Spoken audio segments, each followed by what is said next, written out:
Now, whenever you're doing a back panel on an island, we've talked about wainscot panels. We've also talked about quarter-inch veneered panels. We want to show you a little bit how those install so that you don't frustrate yourself.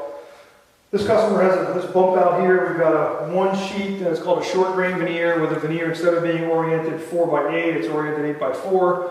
That's critical if you're doing something where you're going to see grain because you want the grain to go this direction. Only some of the wood species come with the short grain. If it's painted, it doesn't matter because you don't see grain, you can lay it either way. But anyway, in this case we have this big 8-foot span with a 34.5-inch height. But what do you tack that to? How do you attach a quarter-inch panel so that when you put bar brackets on or that kind of thing, they're actually going to stay on there? Some folks will just nail the plywood to the back edges of the cabinet sides all the way down. I'm not sure I love that idea.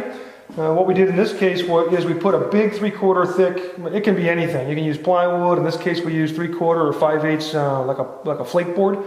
And the flake board gets mounted to the cabinet back. So now you've got a really sturdy, rock solid surface to mount your plywood with glue. No pins, no anything. Now you can glue it on with that laminate adhesive, spray applied, that we've talked about, that's available at Lowe's. And it's beautiful, it's rock solid, and now you can anchor a corbel anywhere along the back. You don't need to find the meat of the cabinet to mount the corbel, because the corbel is actually mounting to this big, beefy backer.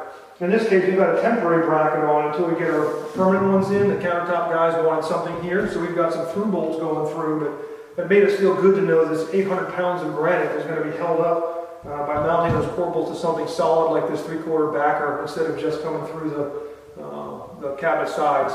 So pick up some of that stuff at Home Depot. I want to say a sheet of that is maybe 25 bucks, maybe less. It's probably the best investment you can make in terms of making your island back really rock solid.